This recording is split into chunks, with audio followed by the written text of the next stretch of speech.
M Kumar mathematics classes.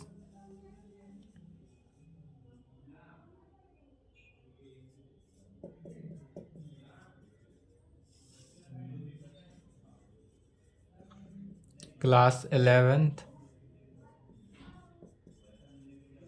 Lecture 9 हुआ। क्या चल रहा था? Conic section. कोनिक सेक्शन में थ्योरम था डिफाइन हाइपरबोला, यह हो चुका था। हाइपरबोला चल रहा था। पैराबोला इलिप्स का पूरा हो गया था। हाइपरबोला चल रहा था। ठीक है, हाइपरबोला में लिखेंगे, टॉपिक डालेंगे स्टैंडर्ड इक्वेशन ऑफ हाइपरबोला, यही पढ़ाना था। टॉपिक डालना है standard equation of hyperbola. Standard equation of hyperbola. Hyperbola का स्टैंडर्ड इक्वेशन क्या है? तो x square by A square minus Y square by B square is equal to 1। Standard equation of hyperbola. Hyperbola का equation x square by A square minus Y square by B square is equal to 1। यह ellipse के ही जैसे ellipse था। Standard equation of ellipse जो पढ़ाए थे, ellipse का standard equation क्या था? X square by A square plus y square by B square is equal to 1। बस इलिप्स में और हाइपरबोला में इतना ही का अंतर है कि इलिप्स के इक्वेशन में प्लस हो जाता है, हाइपरबोला के इक्वेशन में माइनस हो जाता है। बाद बाकी सभी रिजल्ट सभी क्या होगा? सभी में इतना ही का प्लस माइनस का ही चेंजिंग होगा। जहां माइनस होगा वहां प्लस हो जाएगा, जहां प्लस रहता था वहां पर क्या हो जाएगा? माइनस हो जाएगा। जैसे कि इसका फिगर देखते हैं,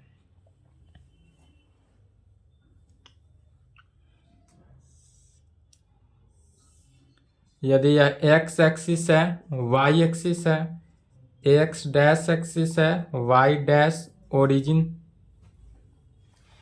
अब इसमें क्या करते हैं, वीडियो में कट ऑफ हो रहा है, यहां बना रहे हैं फिगर।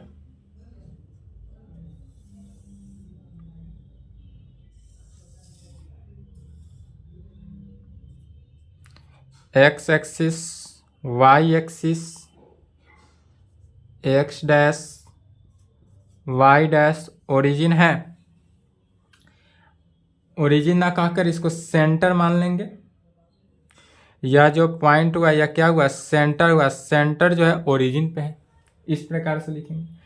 यदि दोनों तरफ हम क्या करते हैं, कोनिक सेक्शन, पहले हाइपरबोला का इक्वेशन तो समझा दिए थे कि हाइपरबोला का क्या होता है।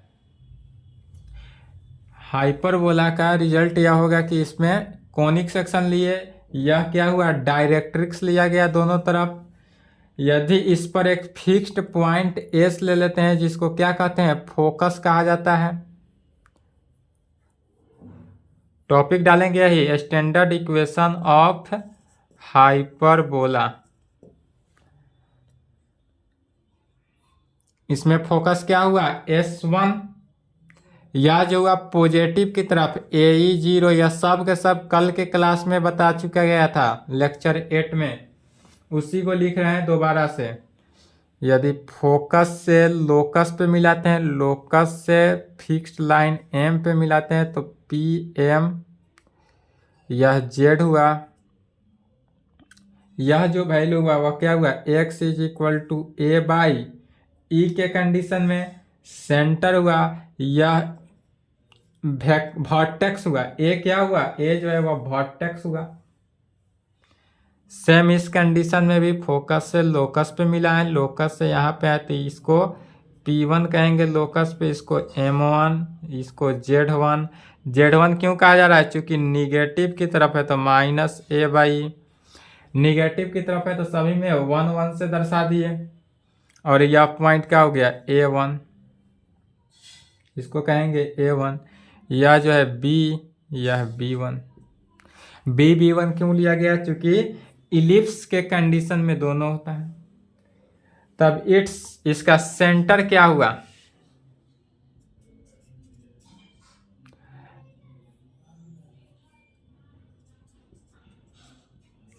इट्स पहला में इसका सेंटर, तो सेंटर तो सी है और सी सेंटर कहाँ पे है, ओरिजिन पे है, तो सेंटर को कहाँ पे रखा गया, ओरिजिन पे रखा गया। दूसरा क्या है, फोकी, फोकी जो है वह क्या होगा, फोकस को ही फोकी कहें, तो फोकस जो है एस कहाँ पे, प्लस माइनस ए ई जीरो, चूंकि इसमें भी, इसमें राइट साइड पॉजिटिव है लेफ्ट साइड निगेटिव है, तो प्लस माइनस ए ई जीरो कहेंगे। इसके लिए डायरेक्ट्रिक्स क्या हो गया, डायरेक्ट्रिक्स, डायरेक्ट्रिक्स जो होगा एक्स पे क्या है, एक बार है प्लस ए बाई ई और दूसरे कंडीशन में क्या है माइनस ए बाई ई, तो यह जो हो गया डायरेक्ट्रिक्स वह plus minus A by E के फॉर्म में। डायरेक्ट्रिक्स क्या हो गया, plus minus A by E. चौथा इसेंट्रिसिटी, इसके आगे क्या कहा जाता है, इसेंट्रिसिटी। पहले टॉपिक डाल दिए, standard equation of hyperbola x square by A square minus one minus Y square by B square is equal to 1। चलिए यहाँ तक लिखिए ले।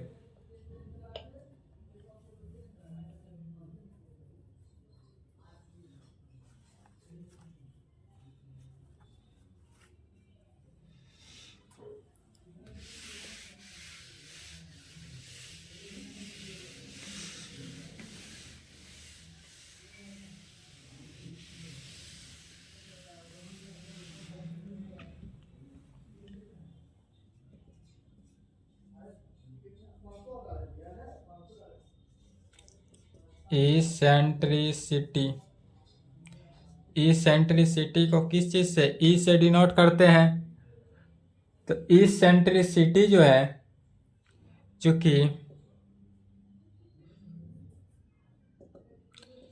B square is equal to a square into e square minus one लिखेंगे।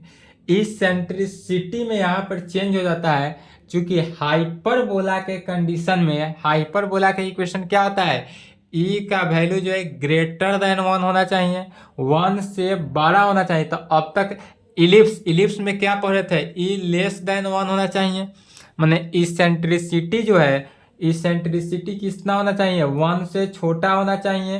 तो उस condition में one minus E square लिखा जाता था, बट अब यहाँ पर इसेंट्रिसिटी जो है वन से बड़ा होना चाहिए, अर्थात यहाँ पर चेंज हो जाएगा ई स्क्वायर माइनस वन के कंडीशन। क्यों, क्योंकि हाइपरबोला का कंडीशन ही है, हाइपरबोला का कंडीशन क्या कहता है, यदि हमारा इसेंट्रिसिटी जो है ग्रेटर देन वन हो, अर्थात इसेंट्रिसिटी वन से बड़ा हो, तब वह वैल्यू जो है कि तब उसको क्या कहते हैं, हाइपरबोला कहा जाता है।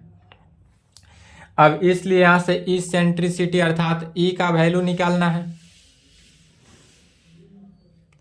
तो ई का वैल्यू कैसे निकालेंगे, b square by A square e square minus one.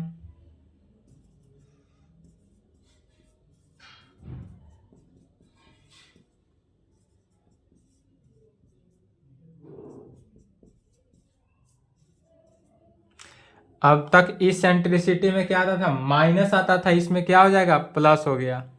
इसलिए ई का वैल्यू क्या हो गया, e is equal to root under one plus B square by A square.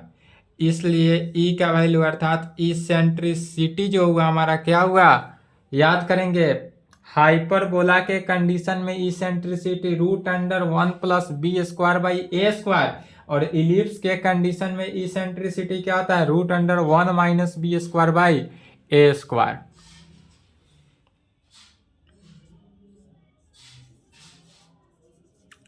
Latus rectum, latus rectum same रहा, twice B square by A, latus rectum कितना होगा, two B square by A ही रहेगा। अब कहेंगे चूंकि दो पॉइंट कौन कौन, बी वन जो पॉइंट है, या बी वन पॉइंट कहाँ पे है, ऑन वाई एक्सिस पे, या बी और बी वन जो दो पॉइंट हम लिए थे, दोनों के दोनों पॉइंट कहाँ पे है, वाई एक्सिस पे है, अर्थात सच दैट बी वन का वैल्यू कितना हो गया, ट्वाइस बी, मैंने दो बी। अगर यहाँ से सेंटर से बी का डिस्टेंस को हम यदि बी मान ले, और सेंटर से B1 के डिस्टेंस को भी हम B ही मान लेते हैं, तब दोनों का डिस्टेंस 2B हो जाएगा। तब दोनों का डिस्टेंस 2B, तो इसलिए डायरेक्ट लिखेंगे 2B and middle term C, और इस दोनों का मिडिल टर्म क्या है? C है, अर्थात CB का वैल्यू और CB1 का वैल्यू इज इक्वल टू किसके? B के इक्वल होगा, अर्थात हाफ हाफ के इक्वल होगा। तो C को लिखेंगे, यहाँ तक लिखे तो फिर इधर ही मिटाएंगे लेफ्ट साइड, फिगर अभी नहीं मिटाना है, फिगर रहेगा।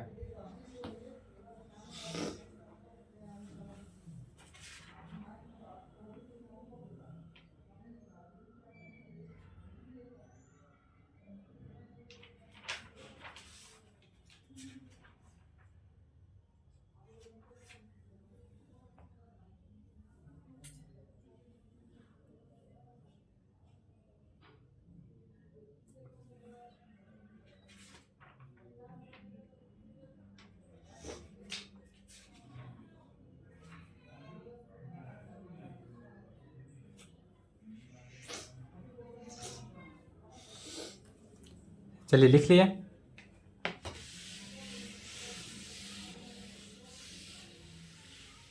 पाँच नंबर पॉइंट था, छठा नंबर पॉइंट में लिखेंगे, जो अभी समझा है उसी को लैंग्वेज में लिखा जा रहा है।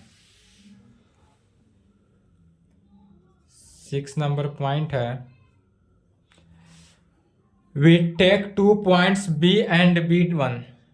We take 2 points B and B1 on y axis, जो कि कहाँ पे है? वाई एक्सिस पे है। B और B1 जो है दोनों के दोनों कहाँ पे है? वाई एक्सिस पे है। तब सच डैट B1 जो होगा वह कितना होगा? 2B। Such that B1 is equal to किसके? 2B के बराबर। B1 जो होगा 2B के बराबर होगा। And C is the middle, and C is the middle point of किसका? B1 के। यह जो हमारा C हुआ, या C क्या हुआ? मिडिल पॉइंट ऑफ B1 का मिडिल पॉइंट हुआ ऑफ B1, सो डैट तब क्या दिखाना है? CB is equal to CB1 is equal to किसके? B के। अब जो है एक्सिस क्या है? एक्सेस कहेंगे। एक्सेस कहने का मीनिंग क्या हुआ? दोनों एक्सिस एक साथ लिख रहे हैं, कंबाइन करके। एक्स एक्सिस पे भी पॉइंट लिखा जा रहा है, वाई एक्सिस पे भी पॉइंट लिखा जा रहा है। मैंने A1, या जो इलिप्स के कंडीशन में, या जो कंडीशन लिखा गया इलिप्स का कंडीशन था, इलिप्स के कंडीशन में B1 होता है, A1 होता है। यहाँ से अगर देखा जाए, रोटेट किया जाए इस प्रकार से, यहाँ से इस प्रकार से यदि रोटेट किया जाए तो यह क्या हो गया? इलिप्स बन गया। तो वही इलिप्स के कंडीशन को ही सेटिस्फाई किया जा रहा है। तब हम यहाँ पर कह सकते हैं कि A1 जो है वह कहाँ पे है? एक्स एक्सिस का पॉइंट है, और B1 जो है वह वाई एक्सिस का पॉइंट है। तो इसी को लैंग्वेज में कहेंगे देयर आर 2 एक्सिस। यहाँ पर कितना है? 2 एक्सिस है, एक एक्स एक्सिस है, दूसरा वाई एक्सिस है। देयर आर 2 एक्सिस, एक्सेस कहेंगे, एक्सेस, क्योंकि 2 एक्सिस है। एक रहता तो एक्सिस और 2 है तो एक्सेस। तो देयर आर 2 एक्सेस। कौन कौन? A1 एंड दूसरा B1। एक हो गया A1 और दूसरा B1। अब पुनः इसमें कहेंगे A1 इज कॉल्ड, A1 को क्या कहेंगे? ध्यान देंगे तो यह जो एक्सिस हुआ A1 के एक्सिस को, या तो एक्स एक्सिस पे है, और एक्स एक्सिस पे जो होता है उसको क्या कहते हैं? Transverse axis. इसका नया नाम पड़ता है, is called transverse transverse axis which act along x-axis, which act along x-axis, जो कि कहाँ पे होगा, एक्स एक्सिस के अलोंग होगा। या जो ट्रांसवर्स एक्सिस है वह एक्स एक्सिस के अलोंग होगा। एंड पुनः बी1, अब जो यह बी1 जो हुआ यह वाई एक्सिस के अलोंग हुआ, और इसी को क्या कहा जाता है, कंजुगेट एक्सिस। इसको कहते हैं कंजुगेट एक्सिस। तो कहेंगे and B1 is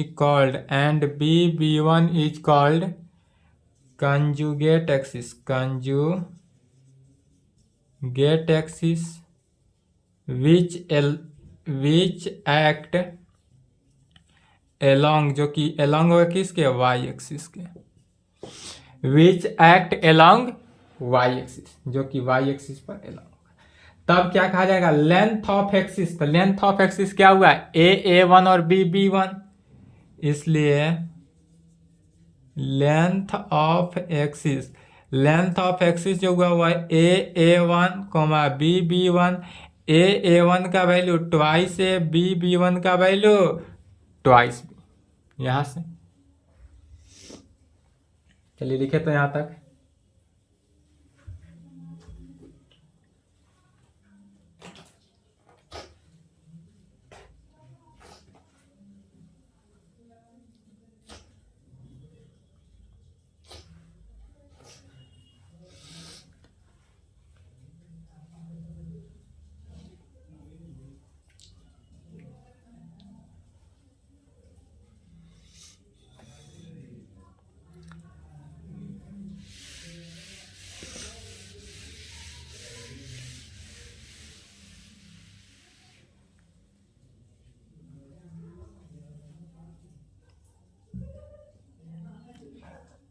parametric equation क्या है सो देखेंगे।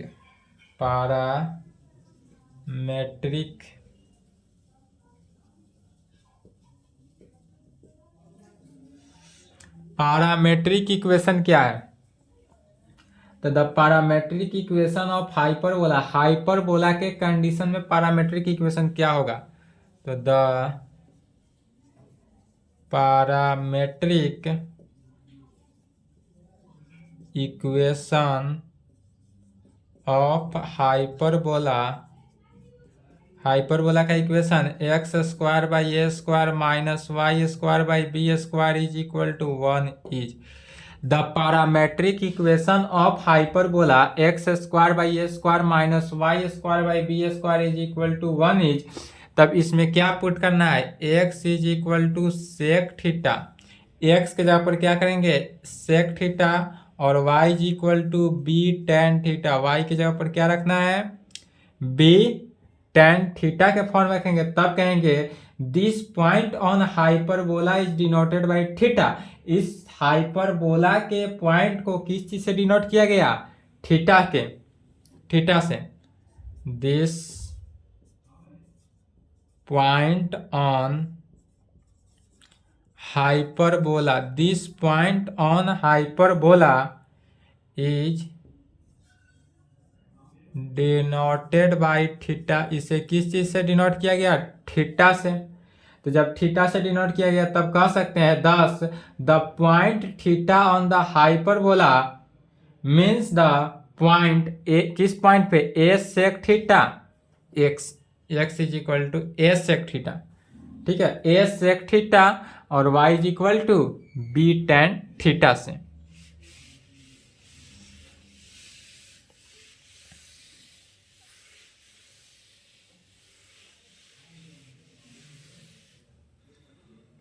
ए sec theta 10 the point theta, चूंकि पैरामेट्रिक इक्वेशन चल रहा है, पैरामेट्रिक इक्वेशन के कंडीशन में द पॉइंट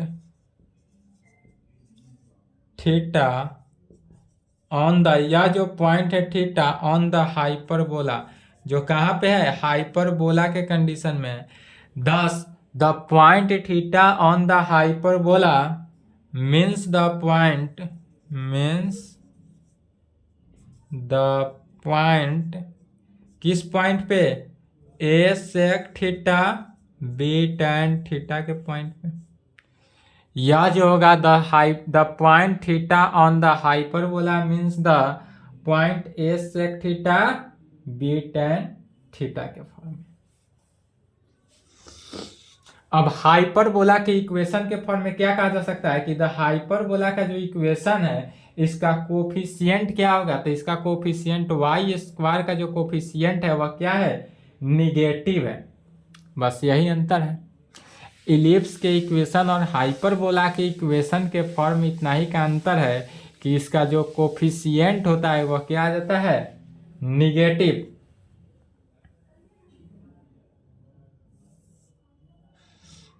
एट है 9 नंबर पॉइंट में लिखेंगे in the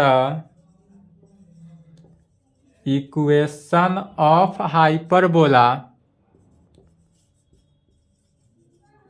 in the equation of hyperbola, hyperbola का equation x square by A square minus Y square by B square is equal to 1, the coefficient of y square is negative. Hyperbola के condition में y square का coefficient जो है वह क्या होता है, निगेटिव होता है। चलिए यहां तक लिखेंगे, टॉपिक डालेंगे other form of an hyperbola. Hyperbola का other form, other form of a hyperbola. Hyperbola का अदर फॉर्म क्या है, सो देखते हैं। अदर फॉर्म में जो अभी पढ़ाए हैं, जो भी अभी बताया गया है आज का क्लास, सभी का क्या कर देना है, उल्टा। अभी जितना भी चला है एक्स एक्सिस पे था, तब यह वाई एक्सिस के कंडीशन में चला जाएगा। यदि कंजुगेट हाइपरबोला जैसे था, पहला नंबर लिखेंगे कंजुगेट हाइपरबोला। इसमें क्या करना है कि x और x को y के जगह पर रिप्लेस कर देना है, बस इतना ही का अंतर है। वह क्या हो गया, हाइपरबोला जो है कंजुगेट में कन्वर्ट हो जाएगा, और यह क्या हुआ, अदर फॉर्म हो गया। तो टॉपिक डालेंगे कंजुगेट हाइपरबोला, कंजुगेट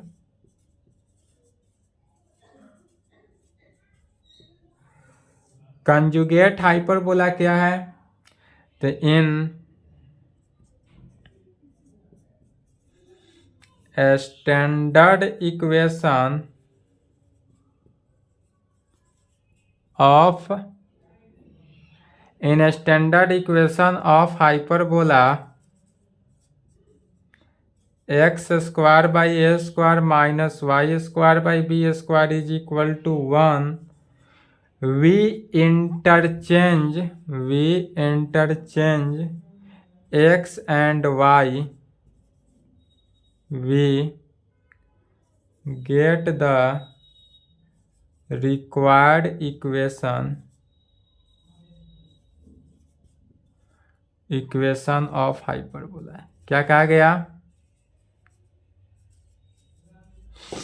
क्या कहेंगे, तो in standard equation of hyperbola, hyperbola के स्टैंडर्ड इक्वेशन में x square by A square minus Y square by B square is equal to 1, we interchange x and y, we get the required equation of hyperbola. क्या हो गया, तब यह equation जो हुआ Y square, x square की जगह पर क्या रखना है, वाई स्क्वायर, एंड जहां वाई है वहां पर क्या करेंगे, एक्स स्क्वायर। सेम जैसा इलिप्स का अदर फॉर्म था उसी प्रकार। तब यह इक्वेशन आ गया y square by A square minus x square by B square is equal to 1। यह इक्वल टू किसके हो गया, 1, इन विच कोएफिशिएंट, अब इसका कोएफिशिएंट क्या हुआ, पहला वाला में एक्स स्क्वायर का कोएफिशिएंट निगेटिव था, अब इसमें क्या हुआ, पहला वाला में वाई स्क्वायर का कोफिशिएंट निगेटिव, क्या लिखा गया, the coefficient of y square is negative. तो अब कहेंगे इस कंडीशन में तो इन विच कोएफिशिएंट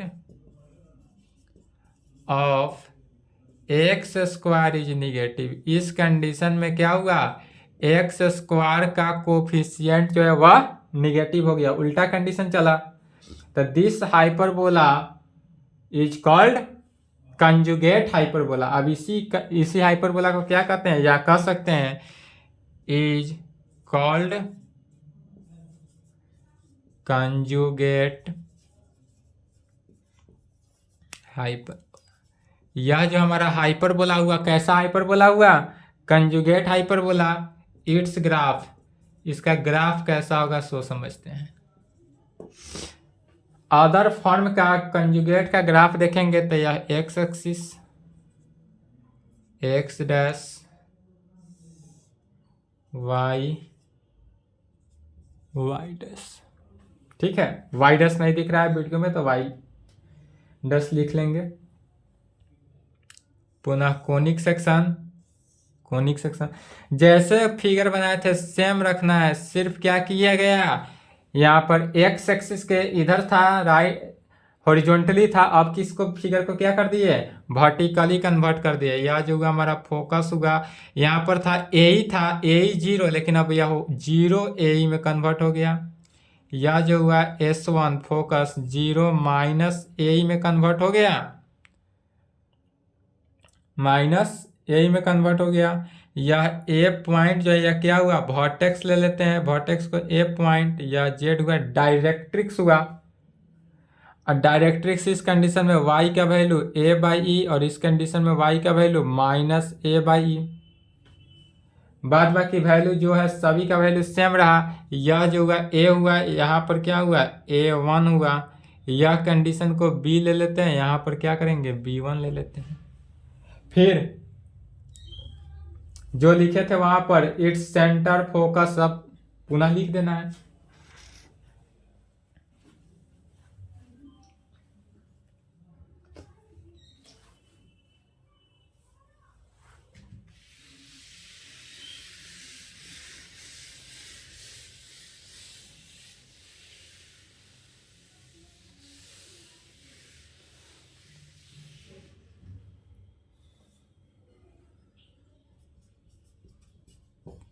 इट्स, इसका सेंटर क्या हुआ, तो सेंटर यह हुआ, सेंटर ओरिजिन पे है, सेंटर सी जो है ओरिजिन है।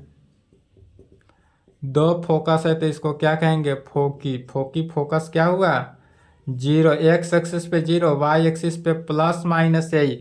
प्लस माइनस ए क्यों लिखा गया, इस कंडीशन के कारण लिखा गया कि एक में प्लस है, पॉजिटिव है, नीचे की तरफ निगेटिव है, तो दोनों को मिक्स करके लिखा गया।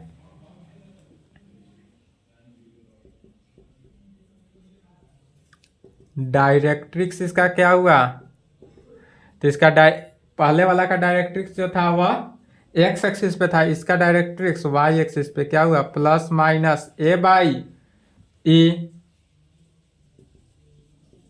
चौथा ई सेंट्रिसिटी, ई सेंट्रिसिटी, ई सेंट्रिसिटी को ई से डिनोट करेंगे, और इसका ई सेंट्रिसिटी क्या हो जाएगा, root under 1 plus B square by A square, जो कि ग्रेटर देन ई का वैल्यू जो है ग्रेटर देन होना चाहिए, क्योंकि यह किस फॉर्म में है, हाइपरबोला की कंडीशन को होल्ड करता है, सेटिस्फाई करता है। लेटस रेक्टम, इसका लेटस रेक्टम सेम हो गया twice B square by a. Length of axes, length of axes, length of axes क्या हो गया, a1 और b1। a1 का वैल्यू 2a और b1 का वैल्यू 2b, तो length of axes a1 b1।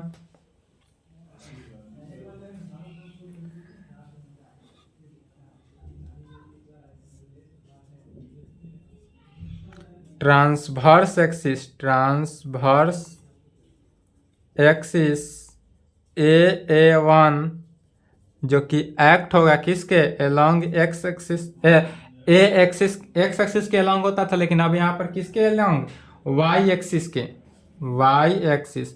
Transverse axis A1 जो होगा act along y axis and conjugate axis जो होगा वह B1 एक्ट अलोंग किसके एक्स एक्सिस के and conjugate axis B1 act along होगा किसके वाई एक्सिस के। वीडियो में नहीं दिख रहा है तो जो लिखा गया पहले उसी को लिखा गया, पहला लिखा गया था, तब यहाँ पर लिख ले transverse axis A1 act along y axis and conjugate axis B1 act along y axis. ठीक है,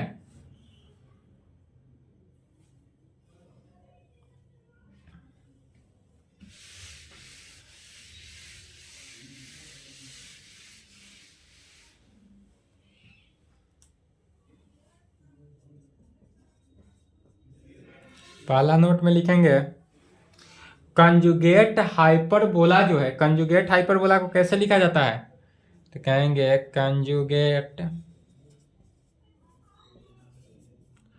हाइपरबोला में also be written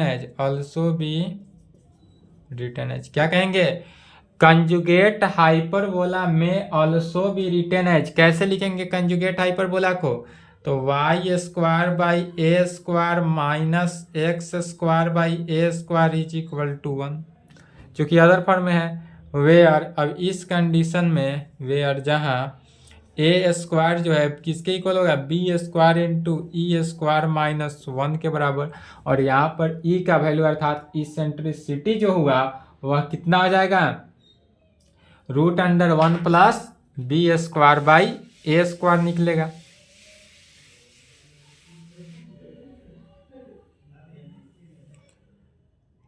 दूसरा नोट में लिखेंगे x square by A square plus minus plus तो इलिप्स हो गया minus Y square by B square is equal to 1 होगा, और यह किस कंडीशन में होगा वेयर यह इलिप्स का है, यह अदर फॉर्म इलिप्स का है, यह इलिप्स यह अदर फॉर्म हाइपरबोला के कंडीशन है, और यह हाइपरबोला के कंडीशन में कह रहे हैं। तो हाइपरबोला के कंडीशन में क्या होता है, तो x square by A square minus Y square by B square is equal to 1, where जहाँ की बी स्क्वायर बराबर क्या होता है, तो a square into e square minus 1। Other form में a square is equal to B square into e square minus 1 होता है। इसमें इसेंट्रिसिटी क्या हुआ, a is equal to √under a square by B square, eccentricity सुधार लेंगे। इस form में इसेंट्रिसिटी जो होगा वह a square by B square हो गया, और इस फॉर्म में eccentricity 1 plus √1 plus B square by A square ellipse के हाइपरबोला के फॉर्म में। यहाँ तक कंप्लीट करेंगे, आज की क्लास को यहीं पर रहने देते हैं। इसके आगे दूसरा नंबर पॉइंट होगा रेक्टेंगुलर हाइपरबोला। एक और बचा रेक्टेंगुलर हाइपरबोला, इसको कल के क्लास में देखा जाएगा। यहाँ तक कंप्लीट कर लें।